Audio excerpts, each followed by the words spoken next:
A continuación abordaremos el concepto de educabilidad.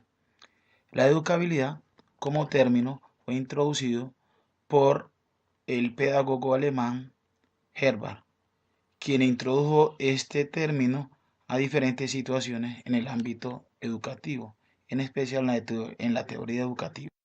Herbart manifiesta que el concepto fundamental de la pedagogía es la educabilidad del alumno.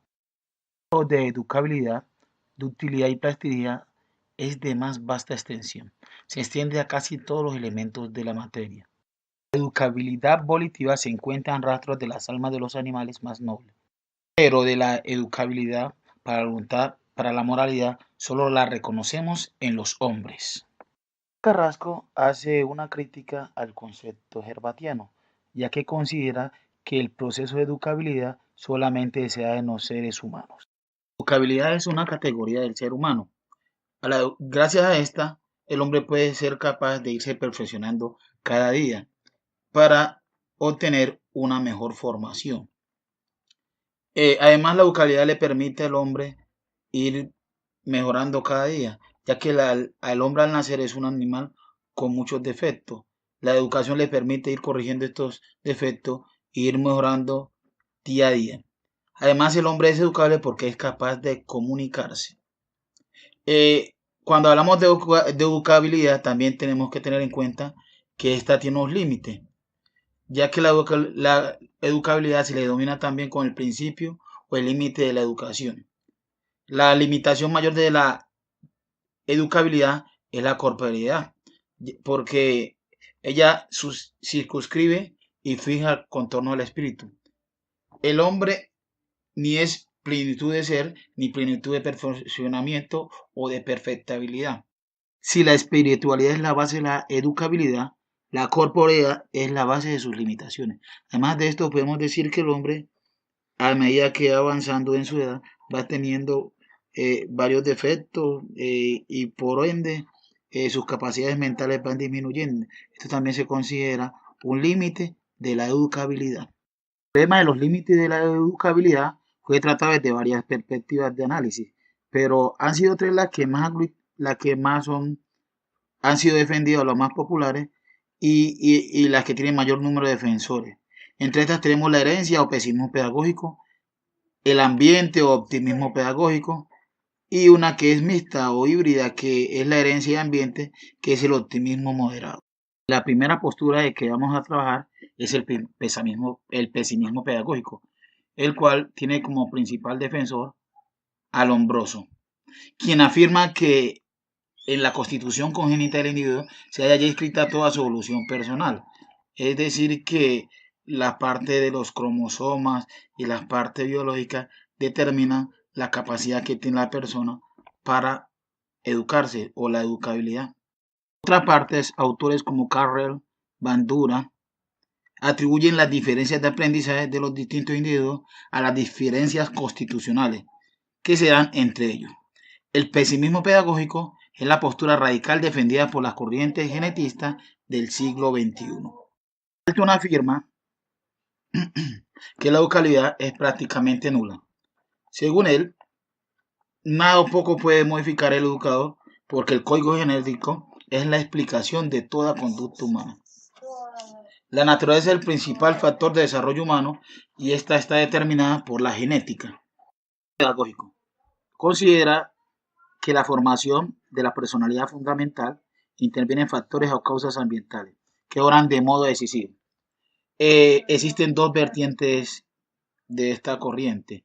Tenemos la psicológica, cuyo autor principal es Owen, quien afirma que a un niño se le puede imprimir el temperamento que se quiera, para lo cual basta con manejar uno u otros resortores.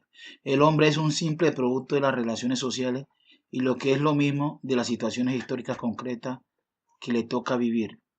La naturaleza nos hace individuos, solo la sociedad nos hace personas. La personalidad es un producto de contactos y de comunicaciones sociales.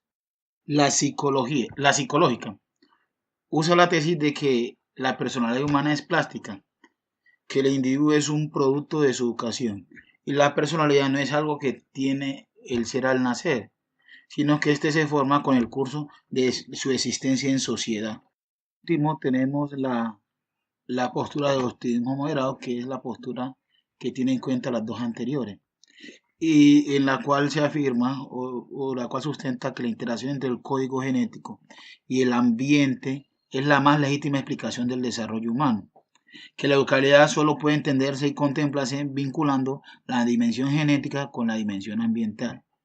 Según Cavalli, solamente la interrelación de ambos vectores genéticos y ambientales puede permitirnos una aproximación a la explicación de educabilidad. Limitaciones generales de la educabilidad. Puede reducirse a dos: los condicionamientos de la capacidad humana de autodesarrollo. Uno radica en la misma naturaleza del hombre y otro en la naturaleza de la intervención educativa. De la educabilidad del ser humano. Esta se encuentra con dos contradicciones.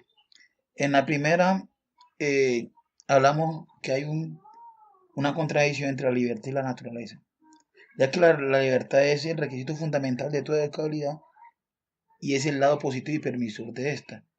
La contradicción proviene del lado limitado, que se corresponde a la instintividad ciega, sometida a las inexorables leyes biológicas y la corporeidad. La segunda dificultad se refiere a la posición entre naturaleza y cultura. La pedagogía no debe suponer educabilidad alguna ilimitada. La indeterminabilidad del niño se halla limitada por su individualidad y la determinabilidad por la educación está limitada además por las circunstancias de la situación y del tiempo. De ahí se concluye que el niño no puede meramente ser educado para sí, sino también para el trabajo cultural, la profesión y la comodidad nacional. De aquí se desprende la bilateralidad de toda educación, es decir, que al niño se educa para que preste un servicio a una determinada sociedad. Acciones derivadas de la intervención técnica.